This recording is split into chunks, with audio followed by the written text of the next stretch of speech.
প্রথমে কোলবং, তারপরে মিম, তারপরে দার্জিলিং। আমাদের এই নর্থ বেঙ্গলের সিরিজে এটা হচ্ছে থার্ড পার্ট। আর আমরা এখন মিম থেকে চলে যাচ্ছি দার্জিলিংয়ের দিকে।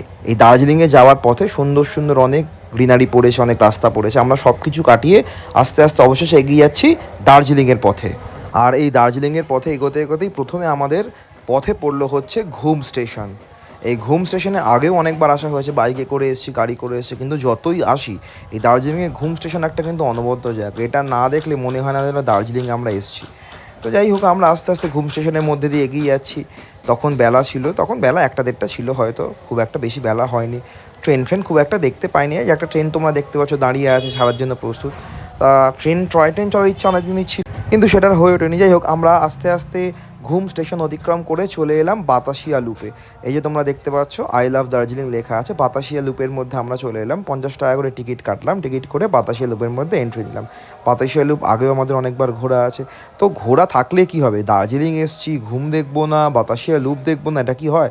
তো যথা বলা তথা কাজ, আমরা একবারে চলে এলাম বাতাসিয়া লুপের ভেতরে। আর এসেই আমরা বিভিন্ন জিনিসপত্র দেখতে আরম্ভ করলাম। এখন আমরা বাতাসিয়া লুপে ঘুরছি। দেখো তোমরা দেখতে পাচ্ছ, এই হচ্ছে বাতাসিয়া লুপ।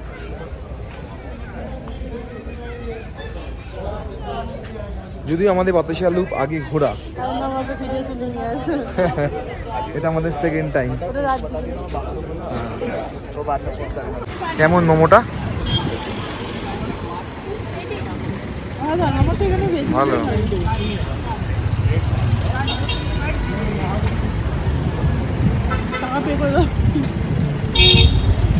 এই হচ্ছে আমাদের দার্জিলিংয়ে হোটেল রুদ্র ভবন। ঢুকেই এটা প্রথমে হচ্ছে ওয়াশরুম, ডান দিকে। ওয়াশরুমে অ্যাজ ইউজুয়াল যেরকম থাকে সেরকমই আছে, নতুন করে দেখাবার কিছু নেই। বাট ওয়াশরুমটা খুব পরিষ্কার, নিট অ্যান্ড ক্লিন।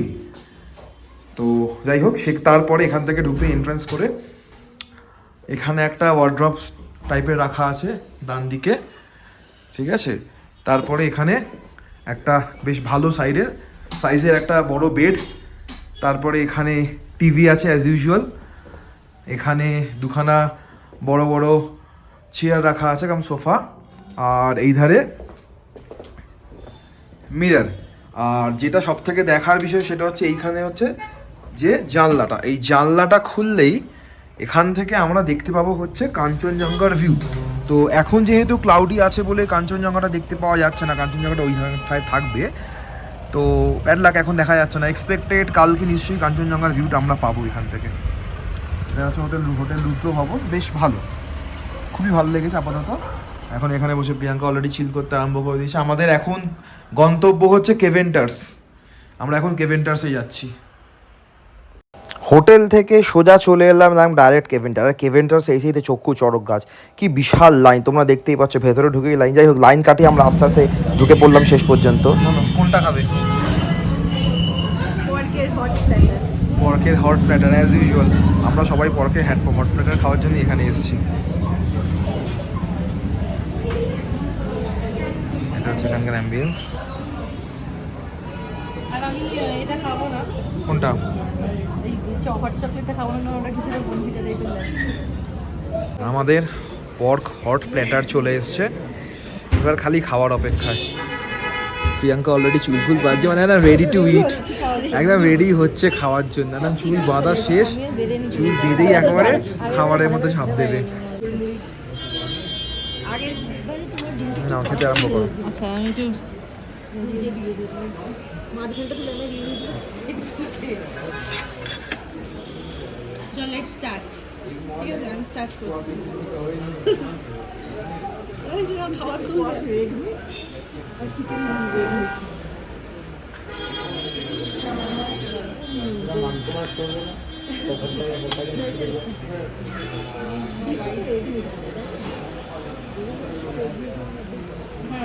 কেমন খেবে?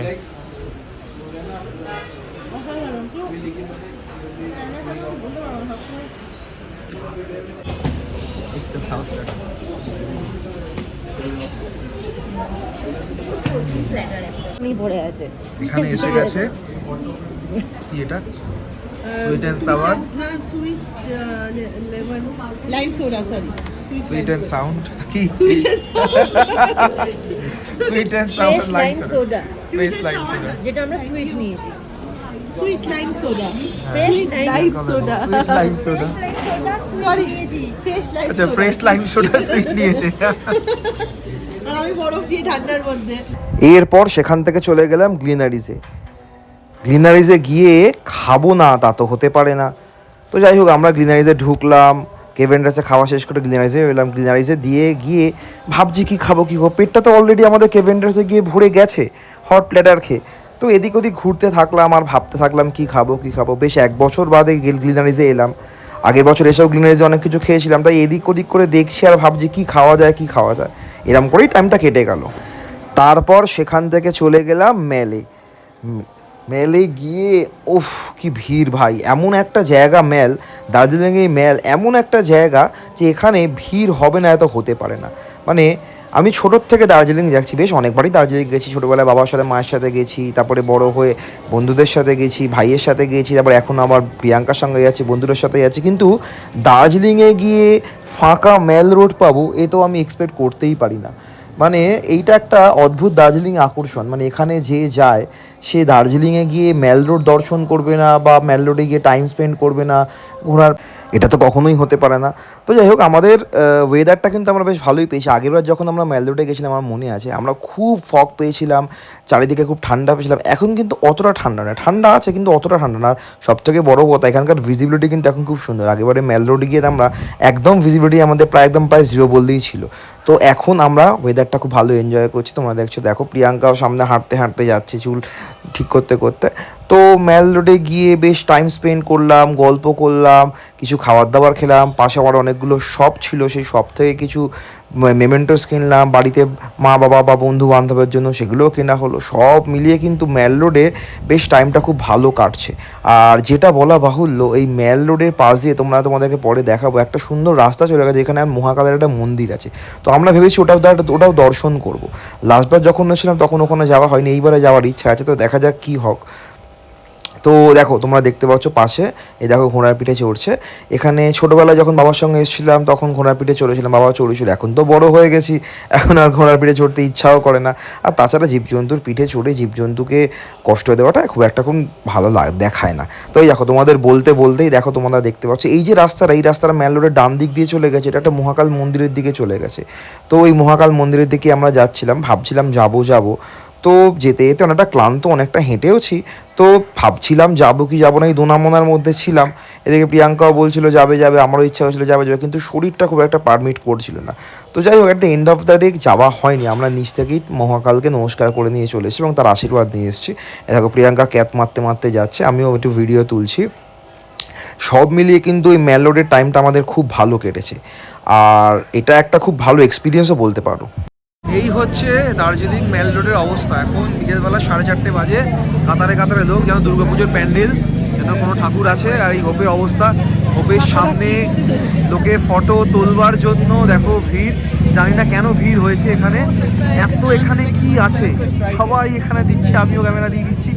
দেয়ার is something going on, I don't know what is going on. Is there any celebrity? I don't think so. তারপর বলো এই হোটেলটা তোমার কেমন লাগলো?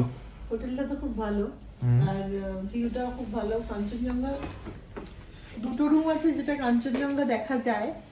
তো এখন কাঞ্চনজঙ্ঘা যেহেতু দেখা যাচ্ছে না, ফগে ঢাকা, হোপফুলি হয়তো কালকে সকালবেলা পাবো। আর এটার একটা ভালো জিনিস হচ্ছে, যদিও দার্জিলিংটা আমরা জানি যে খুবই কনজাস্টেড টাইপের, কিন্তু এখানে সামনেটা খুব ফাঁকা। মেল থেকে 5 মিনিটের রাস্তা, মানে 5 মিনিট মানে হাঁটা পথে 10 মিনিট। তো খুব সুন্দর, মানে ফাঁকা, আর পুরো ভিউটাই দেখা যাচ্ছে। আর পরিষ্কার পরিচ্ছন্ন খুবই, মানে আমি ভীষণ ফিটফিটে, কিন্তু আমার ভালো লেগেছে। আর রুমটা দেখলাম গরমই আছে, তাও একটা হিটার নিয়েছি, মানে হিটার নিচ্ছি রাত্রির জন্য যদি লাগে, কারণ ওয়েদারটা যথেষ্ট, আমি এত হেঁটেছি বলে হয়তো ঠান্ডা লাগছে, এই গরম লাগছে, পরবর্তীকালে ঠান্ডা লাগতে পারে। এমনি তো ভালো ওভারঅল। সন্ধেবেলার দিকে হোটেলে ফিরে এসে একটুখানি চিল করছিলাম, আর আমি তো একটুখানি টিভি দেখতে পারলে আমার কিছু চাই না, খেলা বলো মুভি বলো আমাকে কিছু চালিয়ে দিলেই চলবে। তো আমি সেটা দেখছি, আর দেখো প্রিয়াঙ্কা পাশ থেকে আমার ভিডিও করছে। তো কী একটা মুভি দেখছিলাম সেটা আমার মনে নেই, তো মনে আছে বচ্চন পান্ডে মুভিটা দেখছিলাম, বেশ ভালোই ছিল, এন্টারটেনমেন্ট লাগছিল, সন্ধেবেলা তো আর কিছু করার নেই, তাই এন্টারটেনমেন্টের জন্য আমি বচ্চন পান্ডে মুভিটা দেখছিলাম, বেশ ভালো। এরপরে রাত্রিবেলা খাওয়ার প্ল্যান আছে, আর বলতে বলতেই তোমরা দেখো রাত্রিবেলা আমাদের ডিনারের বন্দোবস্ত হয়ে গেছে। ডিনারটা বেশ ভালোই ছিল, খামতি কিছু ছিল না, খাবার দাবার খুবই এখানে এনজয় করে খেয়েছি। সব থেকে বড় কথা, খাবারগুলো খুব গরম ছিল, টেস্টি ছিল, প্রিয়াঙ্কাও খুব তৃপ্তি করে খেয়েছে, আমিও খুব তৃপ্তি করে খেয়েছি। আর ঠান্ডার দেশে গিয়ে গরম গরম খাবার খাওয়ার মজাটাই কিন্তু আলাদা। গুড মর্নিং, এখন বাজে অ্যাপ্রক্স 9টা। আমরা এক্সস্ট, ঘুম থেকে অনেক দেরি করে উঠেছি, তো দেরি করে ওঠার ফল কাঞ্চনজঙ্ঘার কিচ্ছু দেখা যাচ্ছে না। আর এক্সপেক্টেড এরকম যা ওয়েদার, কাঞ্চনজঙ্ঘা আমরা কিছু দেখতে পাই না, সকালবেলা উঠলেও হয়তো কাঞ্চনজঙ্ঘা দেখতে পেতাম না। তো যাই হোক, কিছু করার নেই, আমরা মিম টি গার্ডেন থেকে এখান থেকে কাঞ্চনজঙ্ঘার ভিউটা অনেকটা পেয়েছি মোটামুটি, সববার তো সমান হয় না। তো এই এখন আমাদের শৈল শহর দার্জিলিংয়ে অবস্থা, ঠান্ডায় কাঁপছে, মোটামুটি এখন 10-11 ডিগ্রি। তো কিছু করার নেই, এবারে এখন ব্রেকফাস্টের পালা। মর্নিং ভিউটা যাই হোক, কাঞ্চনজঙ্ঘা দেখতে না পারলেও হোটেল থেকে এই আমাদের উইন্ডো থেকে মর্নিং ভিউটা কিন্তু খুব সুন্দরই দেখা যাচ্ছে। চারিদিকে সুন্দর শান্ত স্নিগ্ধ শহর, এদিকে অনেক বাড়ির সমাবেশ, এদিকে পাহাড় পর্বত গাছ, মানুষের পরিবেশ, সব মিলিয়ে বেশ দার্জিলিং জমজমাট। এই হচ্ছে আমাদের সকালের আপাতত ব্রেকফাস্ট, ফার্স্ট রাউন্ডের লুচি, ডিম, আর এখানে হচ্ছে ছোলার ডাল, গরম গরম। আর এই যে ভিউটা তোমরা দেখতে পাচ্ছ, এটা পরদিন ভোরবেলার ভিউ। আমরা লিফট দিয়ে নামছিলাম হোটেল রুদ্রভবনে, সেই লিফট দিয়ে নামার সময় আমি একটা ছোট্ট ক্লিপিংস তুলেছি। আর এই যে তোমরা জায়গাটা দেখতে পাচ্ছ, এটা হচ্ছে দার্জিলিংয়ে অবস্থিত একটা জায়গা। এটা এখানে আমরা গেছিলাম, একটা জাপানিজ বুদ্ধিস্ট টেম্পল আছে, এটা বেশ অনেক বছরের পুরনো, কত বছর এটা ঠিক বলতে পারবো না, বাট এটা একটা আমাদের ড্রাইভার দাদা আমাদেরকে নিয়ে গেল, এটা খুব সুন্দর জায়গা। এটা আগে দার্জিলিংয়ে ছিল আমি জানতাম না, বাট উনি আমাদেরকে নিয়ে গেল। আমাদের রুদ্রভবন হোটেল থেকে একটুখানি ওপর দিকেই ছিল, মিনিট 5-6 মতো লাগলো, ওখান থেকে আমরা গেলাম। জায়গাটা বেশ নিরিবিলি, চারিদিকে প্রাকৃতিক সৌন্দর্যও তোমরা দেখতে পাচ্ছ, খুব সুন্দর। আর যেটা বলা বাহুল্য, এখানে কিন্তু একটু ঠান্ডাটা বেশ ভালোই ছিল, মানে নর্মালি যেরকম দার্জিলিংয়ে ঠান্ডা ছিল সেখান থেকে একটুখানি 1-2 ডিগ্রি মতো মোটামুটি কমই ছিল। তো বেশ জায়গাটা বেশ ভালো ছিল, ঠান্ডাও লাগছিল, আর তার মধ্যে দেখো এত লোকজন আসছে, বেশ জায়গাটা খুব আমরা এনজয় করেছি। বেশ এই তোমরা একটা জিনিস দেখতে পাচ্ছ, এটা হচ্ছে একটা চেরি ট্রি। এই চেরি ট্রিটা খুব সুন্দর ছিল, এখানে চেরি ফল যদিও ছিল না কিন্তু ফুলগুলো অনেক ছিল। তো টাইম টু টাইম এখানে ফুল ফল হয়, তো আমরা ফলটা দেখতে পারিনি, ফুলটাই দেখেছি। তো সব মিলিয়ে খুব ভালো লেগেছে। এই যে তোমরা দেখতে পাচ্ছ সামনে জাপানিজ বুদ্ধিস্ট টেম্পল, এখানে অনেক লোকেরা ভিড় করে আছে, কেউ ফটো তুলছে, সবাই পরিবার নিয়ে এসছে, এটা একটা ভালো ভিজিটিং প্লেস। তো আমরা দার্জিলিংয়ে গেলেও কিন্তু আগে এই জায়গাটাকে কিন্তু আমরা ডিসকভার করিনি। তো আমাদের ড্রাইভার দাদা নিয়ে এলো, দেখো প্রিয়াঙ্কা আগে আগে আস্তে আস্তে উঠছে, এখানে বলা হলো জুতো খুলে আমাদের উঠতে হয়, তো সব টেম্পলে একটা নিয়ম আছে। তো আমরা আস্তে আস্তে উপর থেকে উঠে গেলাম, দেখো প্রিয়াঙ্কা আগে এগিয়ে যাচ্ছে, আমি পেছনে ক্যামেরা ধরে ক্যামেরাবন্দি করছি সব মুহূর্তগুলো। তো আস্তে আস্তে এগিয়ে যাচ্ছি, অনেক লোকজনও ছিল মোটামুটি। তো যেহেতু একটা জিনিস তোমাদের বলা হয়নি, এই যে আমরা খালি পায়ে উঠছি পাথরের মতো জায়গা দিয়ে, মানে এখানে পাথর ছিল, পাথরের উপর দিয়ে আমরা উঠছি, তো পাটা কিন্তু একদম পুরো ফ্রিজিং ঠান্ডা হয়ে যাচ্ছিলো আমাদের সবার। এই দেখো তোমরা ওপর থেকে ভিডিও দেখতে পাচ্ছ, তো সেই ব্যাপারটা একটা খুব আমাদের কাছে একটুখানি কষ্টদায়ক ছিল। যাই হোক, কিন্তু এত মনোরম দৃশ্য দেখার জন্য একটু কষ্ট তো করা যেতেই পারে। এই যে বলতে বলতেই দেখো বুদ্ধের যে স্ট্যাচু, এই জাপানিজ বুদ্ধিস্ট যে মন্দিরটা, এটা মেন আকর্ষণ হচ্ছে এখানকার বুদ্ধিস্ট স্ট্যাচু। এছাড়াও এর চারধারে যদি আমরা ঘুরি, তোমরা একটু বাদেই দেখতে পারো, এর চারধারেও কিন্তু বিভিন্ন রকমের মূর্তি আমরা দেখতে পেয়েছি, ঠিক আছে। তো অর্ধেক মূর্তি তো আমি বুঝতেও পারলাম না, যদিও এটা একটা বুদ্ধিস্ট মানে আর কি স্ট্রাকচার। তো এখানে ওনাদেরই সব স্কাল্পচার করা রয়েছে, দেখো প্রিয়াঙ্কাও ক্যামেরাবন্দি করছে সব মুহূর্তগুলো, আমিও ক্যামেরাবন্দি করছি। আর চারিদিকে নেচারের ভিউ তোমরা দেখতে পাচ্ছ, চারিদিকে পুরো গ্রিনারি, দার্জিলিং শহরের একটা ছোট অংশ দেখা যাচ্ছে। আর বলা বাহুল্য দেখো কি সুন্দর সুন্দর পাইন ফরেস্ট, আর চারিদিকে মানে প্রকৃতি এখানে যেন ঢেলে সাজিয়েছে। তারপর এখান থেকে আমাদের ফেরার পালা। আস্তে আস্তে আমরা এই জাপানিজ টেম্পল দেখে দার্জিলিংয়ের বুক ভেদ করে পাহাড়ি রাস্তা দিয়ে সাপের মতো এঁকে বেঁকে আমরা আস্তে আস্তে নিচের দিকে যাত্রা আরম্ভ করলাম। তো সব মিলিয়ে আমাদের এই যে নর্থ বেঙ্গলের ট্রিপটা তোমরা দেখলে, এটা কিন্তু খুব একটা এনজয়েবল ট্রিপ ছিল। আমরা অনেক আনন্দ করেছি, ঠিক আছে, আমরা অনেক বিভিন্ন রকম জায়গা ভিউ পয়েন্ট ভিজিট করেছি, দার্জিলিং অনেক জায়গা এক্সপ্লোর করেছি, তারপরে তো বিভিন্ন রকম খাবার খেয়েছি, তোমরা ভিডিও দেখতেই পেয়েছো। তো এই সব মিলিয়ে কিন্তু আমাদের যে এই ট্রিপটা কিন্তু একদম খুব ফাটাফাটি লেগেছে। আমি যেটা বলবো এবারে আমাদের কাছে সবথেকে বড় বিষয় ছিল যে এই জাপানিজ টেম্পল দেখা বা দার্জিলিংয়ে বিভিন্ন জায়গাগুলোকে ভিজিট করা, ঠিক আছে, যদিও কাঞ্চনজঙ্ঘা আমরা পাইনি দেখতে, কিন্তু সববার তো সব কিছু সমান হয় না। তো সব মিলিয়ে কিন্তু বলবো কাঞ্চনজঙ্ঘা না দেখতে পেলেও আমাদের ট্রিপটা কিন্তু একদম খুব সাকসেসফুল হয়েছে। আশা করি তোমাদের এই ভিডিওটা খুব ভালো লেগেছে বা লাগবে যারা দেখবে। তো তোমরাও তোমাদের দার্জিলিং বা নর্থ বেঙ্গলের কেমন ট্রিপ হয়েছে সেই বিষয়ে এখানে কমেন্ট করো, পারলে শেয়ার করো। আর অবশ্যই বলবো চ্যানেলটাকে লাইক করো, সাবস্ক্রাইব করো এবং দেখো, তোমাদের ভালো লাগলে আমারও খুব ভালো লাগবে। আর এই যে বলতে বলতে আমাদের এই যে আইটিএনা যে গাড়ি তোমরা দেখতে পাচ্ছ, এই গাড়ি করে আমাদের উত্তরবঙ্গ থেকে আমরা আমাদের আবার বাড়িতে ফিরে আসবো। এইটা ছিল আমাদের ওখান থেকে ফিরে আসার বাসটা। আমরা এখন বাড়ি যাবার পথে, আমাদের সমস্ত ট্যুর হয়ে গেছে, ঘোরা হয়ে গেছে, এখন ক্লান্ত পরিশ্রান্ত শরীরে বাড়িতে যাওয়ার সময় আমরা আইটিএনার বাস বুক করেছিলাম। তো আমাদের উঠতেই একটা করে কমপ্লিমেন্টারি একজনের জন্য একটা করে জলের বোতল দিয়েছে, আর একজনের জন্য একটা ওয়েলকাম ফুড প্যাক দিয়েছে। তো এই প্যাকটার মধ্যে দেখো প্রভুজির একটা ভুজিয়া আছে, আমার আলাদা, তোমার আলাদা, রাইস ক্রিসপি কিছু একটা সামথিং দিয়েছে, একটা চকলেট দিয়েছে, আর একটা মাজা দিয়েছে। আর আমারটাতে দিয়েছে একটা 5 স্টার, একটা মাফিন বা টিফিন ক্রিম রোল, একটা রাইস ক্রিসপি আর একটা এগ। তো যাক ভালো, মোটামুটি একটা দিয়েছে, একটা অনেক বাসে দেয় না, ঠিক আছে, ভালোই দিয়েছে, খারাপ। কিন্তু বাসটা খুব একটা ভালো না, বাসটা রিগার্ডিং বাস আপাতত ঠিক আছে, চলে যায় মোটামুটি, খুব কোজি। আর একটা এটা ভাঙা, ঠিক আছে, এটা ভাঙা, আর কোনো লাইট নেই অ্যাকচুয়ালি, রিডিং লাইট বা কিছু, এই একটাই লাইট আছে, টিম টিম করে জ্বলছে জাস্ট, হ্যাঁ। আর সাফোকেটিং, এটা খুব ছোট জানলাটা। যাই হোক, মানিয়ে নিতে হবে, কিছু করার নেই, যা আছে তাই মধ্যে দিয়ে মানিয়ে চলতে হবে। তো যাই হোক, এখন আমরা শুরু করলাম আমাদের যাত্রা সন্ধ্যে 7টায়। আচ্ছা, আগে একটা কথা বলি নাকি, 6:30টার বাসটা ক্যান্সেল হয়েছিল, ওটার পরিবর্তে আমাদেরকে এই বাসটা দিয়েছে। তো 7টায় আমাদের ওখানে অ্যারাইভাল টাইম, কালকে আমরা স্প্ল্যানেডে নামবো না, কালকে আমরা উল্টোডাঙায় নেবো, ওখান থেকে আমাদের টালা কাছাকাছি হবে শ্যামবাজার। তো ওখানে অ্যাপ্রক্স 7টার মধ্যে পৌঁছে যাবে, 6:30 পৌনে 7টা। তো যেতে যেতে যা দেখা হয় এরকমই আর কি।